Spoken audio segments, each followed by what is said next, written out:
Hello, wise widow. If you saw the last episode about how widow's fire feels, you already know a bit about how our bodies react to loss. Sometimes it feels really good, and other times it can feel bad, and well, even pretty bad. Widow's fire can fill both the young and the older widow with sudden, intense desire. It can show up in surprising moments, whether we're thinking of our late partner, someone new, or just anybody at all. Widow's fire is a real experience and has been part of life for as long as love and loss have existed. While there isn't much research on it, the studies we do have show that many widowed people of all ages report sudden and strong sexual desire in the days, weeks, months, or years after losing a partner. This means what you're feeling is a recognized and natural part of grief. Before we begin, though, I want to say I'm truly sorry for your loss. I hope that this episode offers you some comfort and support. Hi, I'm Patience McGrain.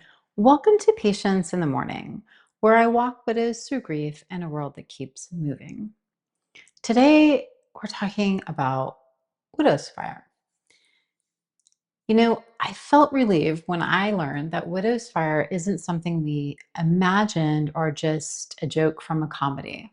Widow's fire is real.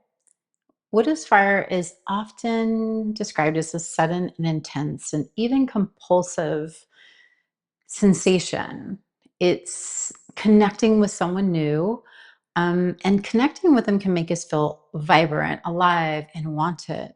Sometimes the touch, the connection, and sex can feel even more powerful than we've ever experienced or imagined. So, not everyone feels widow's fire, but those who do also might experience it a little differently. So, remember, grief is unique for everyone, and widow's fire can show up in different ways, just depending on your age, your culture, your faith. Some people feel it strongly, others not at all, and when they do, it's going to be just in different ways. Every experience is valid. But here's a few findings. Widow's fire is an uncontrollable urge for physical connection felt in the first days, weeks, months, or early years after loss. It can leave a widow feeling overwhelmed and confused. Widow's fire is more about intimacy and connection. Widow's fire can affect both young and older widows as well as widowers. So many and not all widows and widowers do report feeling some forms of this fire.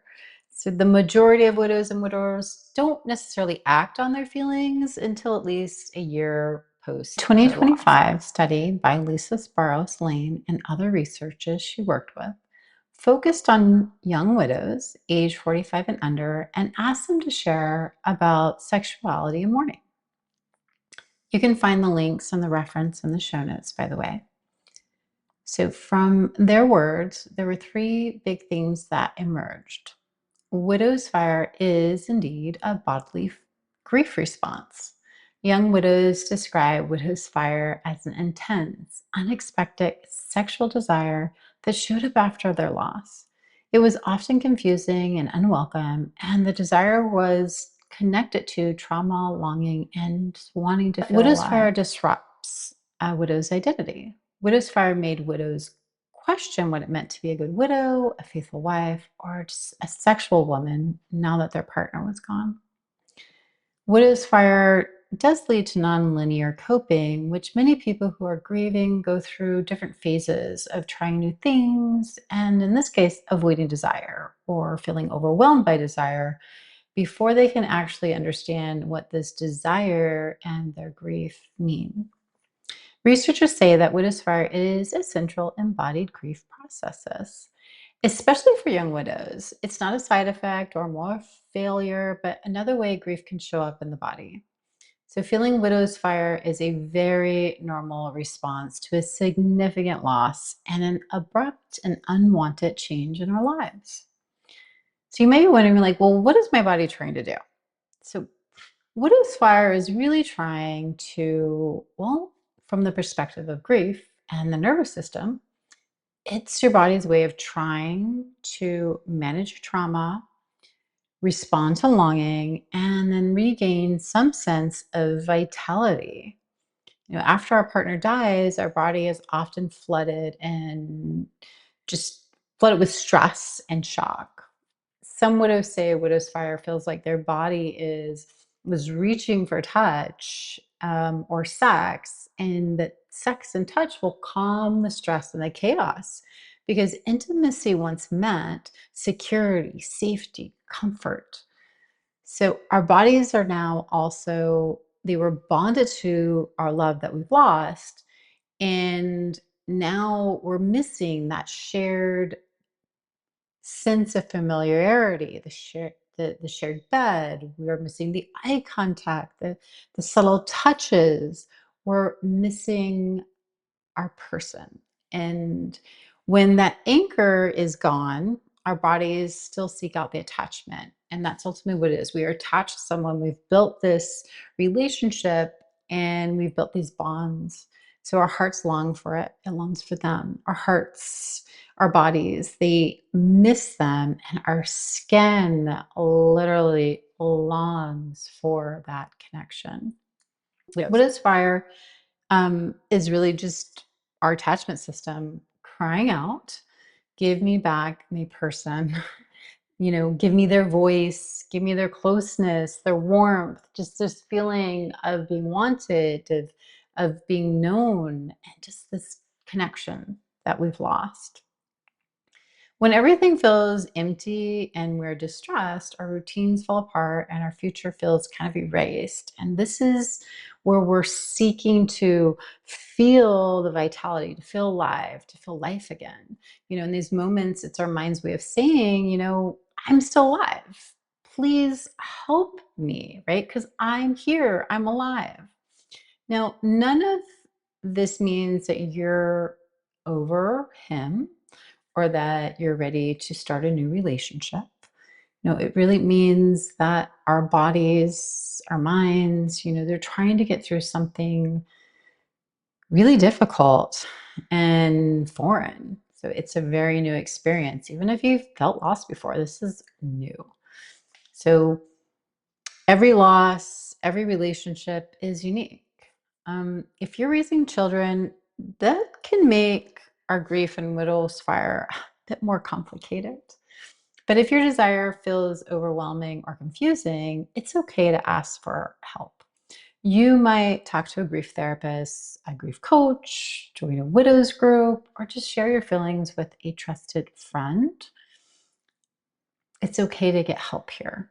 So reaching out can really help you feel less alone and a little bit more human and give you the support that you need as you work through these strong emotions. So I wonder too, if widow's fire is so common and so understandable, why does it feel so awful at times? Well, it's because it clashes with so many unspoken rules. Widows in the research and widows in groups, they talk about this concept about the good widow, right? Remaining visibly sad, don't think about sex, don't date too soon, or what faith or our cultural messages. They frame that desire after loss is disloyal or even sinful. There's this fear that if a widow admits that she wants intimacy or has it even, that people will think she didn't love her late partner, or maybe even that she's not a good woman. So when desire shows up along with grief and caring for our kids and the bills and the exhaustion, it can feel really confusing and even like a betrayal to ourselves. Clinicians and grief writers are very clear though, widow's fire is a common natural response to loss for many people. And it doesn't mean we've stopped grieving or that our love for our late partner isn't real. So we are allowed to hold both truths at once, right? So I miss him so much that it physically feels unbearable. And like my body still wants to be touched. I want sex. I want to be wanted and desired. Yes, pain and desire can exist together, and they often show up side by side during times of loss. Now, I invite you to try a small somatic exercise with me. So you can do this at your desk, between caring for your children or in bed. To begin with, I just invite you to notice where widow's fire lives in your body right now. And you might gently think of a recent moment when the fire was strong, and then ask yourself, where do I feel that in my body? No, there's no wrong answer. Simply notice where you feel it in the body. And then once you've identified where the heat is, where that fire is, I invite you, if it's comfortable, to place your hand there or nearby. So if it feels okay, rest your hand on or near that place.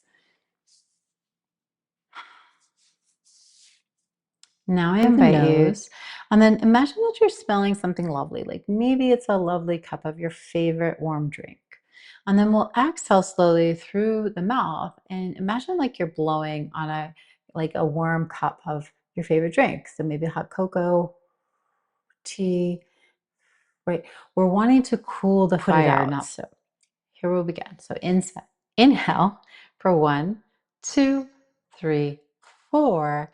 Exhale 6, 5, 4, 3, 2, 1. Inhale through the nose. 1, 2, 3, 4. Exhale, you're blowing gently on the cup of your favorite beverage. Inhaling 1, 2, 3, 4. Exhale 6, 5, 4, 3, 2, 1. Inhale 1, 2, 3, 4. Exhale, blowing gently on your favorite warm beverage. And I invite you to continue breathing. And as you do that, just ask yourself quietly, this, if this is my grief speaking through my body, I don't have to hate myself for feeling this way because what I'm feeling is normal. And repeat that. What I'm feeling is normal.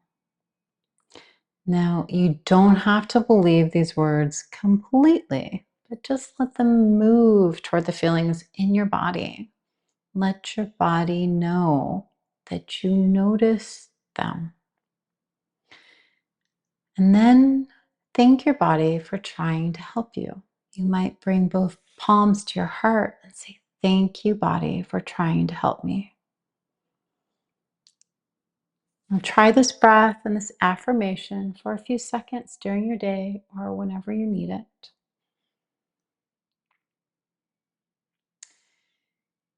And I like to invite you to just take one reflective thoughts before we finish. So maybe asking yourself, when widow's fire is strong and you're tempted to panic or attack yourself, you can ask, if my body trusted that I'm still lovable and not alone, what might it be asking for besides intimacy and sex right now?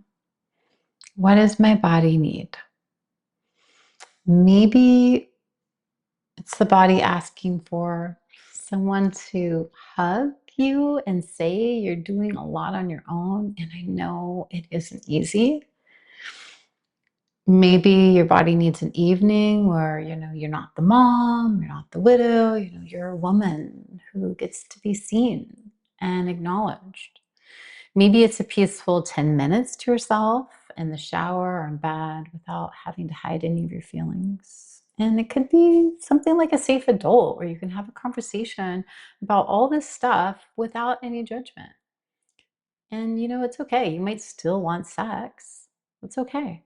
Just remember, you deserve to feel safe and protected during your time of loss. And always. So choose partners and experiences that are safe, consensual, and really healthy for you, both physically and emotionally healthy for you. If you ever feel overwhelmed or alone, reaching out for support really can help. You may connect with a grief counselor, a grief coach, join a widow support group. You're not alone, and caring support is out there.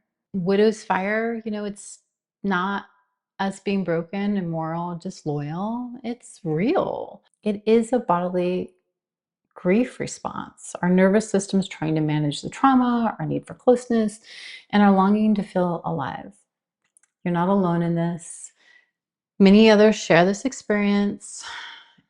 Also, as widows, we're allowed to meet widow's fire with curiosity, with kindness and care instead of shame or contempt.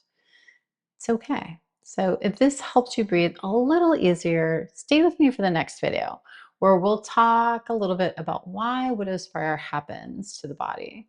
So until then, may you remember that our bodies are not our enemies. Our bodies are trying to help us. Our bodies are the places where love, loss, and longing live at the same time. So thank you for trusting me with your grief. May you walk with a little more love and remember that you are love.